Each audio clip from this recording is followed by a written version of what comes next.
Beck's Practical Farm Research is here to help you turn your products and practices into profit. You've got questions, we've got answers. This is Ask PFR.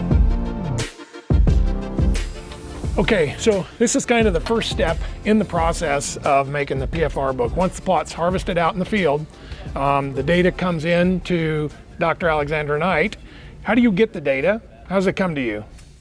So our outside locations actually take a picture with their phone or scan it into us, just a picture of the data, moisture, test weight, and then harvest weight. Okay. And then we put it into our internal program here. Yep. And we export it using Escalate. How do you know if the data is good data, bad data? So they take notes, do scouting throughout the year. So we have those notes, but also we look for the consistency from one replication to the next to see what kind of matches up, if it matches up to the story we saw throughout the season. So you write the observations and kind of explains why we may be seeing what we're seeing. Yep. Okay. Whether that be stand counts, canopy coverage, if we had any insect damage, diseases, okay, whatever the case may be. All right, very good. Well, let's go see what Jason does for a living.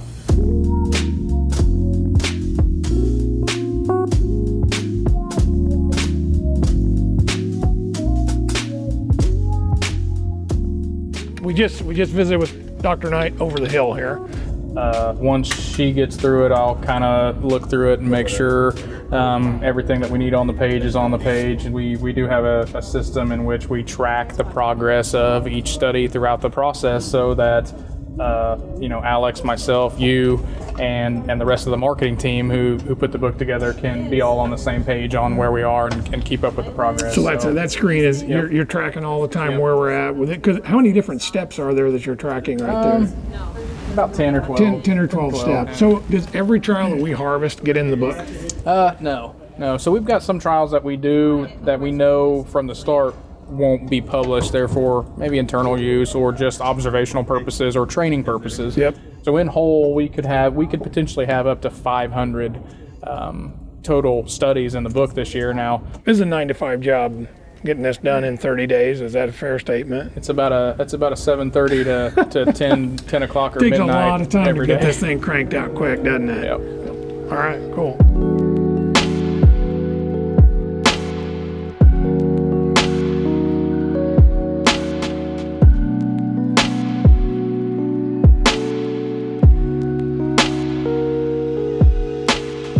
Travis is two things he's really talented at. He's really talented at writing, and then he's also really talented at understanding and looking at the data and go, you know, why are we seeing a soil applied product?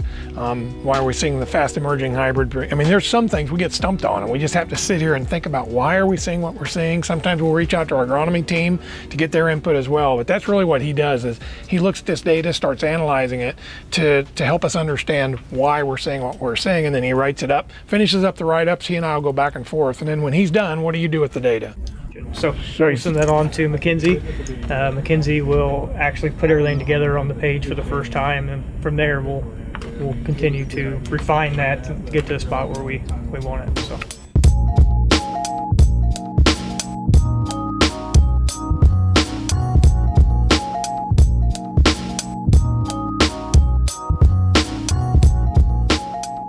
So the next step is after Travis, the location leads, or even Dr. Knight, after they write these observations, they all come to my desk, they put them in this folder, and then I sit down and basically I look at the observation, look to see that it's factually correct, take our observations over the course of the growing season and tell the why as it relates to the data itself. Make sure that we're helping you have a better understanding of why we're seeing the data that we're seeing.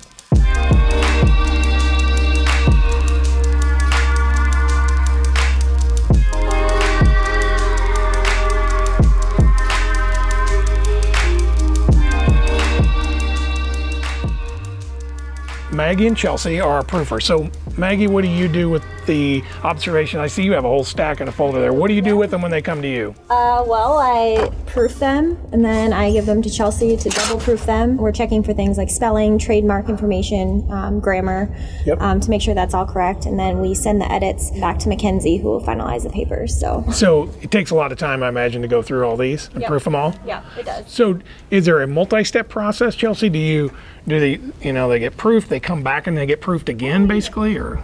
Once the pages are built, there will be a lot of proofing that also happens after that.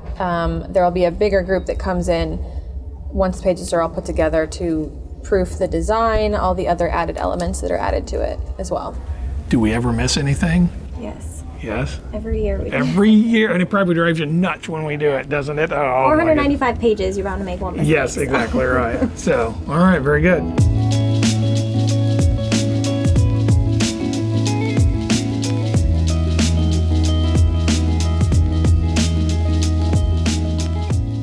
Comes to the queen of the PFR book, Mackenzie. So, Mackenzie, tell us a little bit about what you do with this monstrosity of a book. My part in this is kind of managing the overall project, kind of making sure that things are on track. Another piece that I do is actually copying that content and data into the book format. From there, there's additional proofing that happens. It goes through the content team and they review things again, and then we package everything up and send it off to print. And then once we send it off to print, like, what's the turnaround on it? How quickly does it get back to us typically?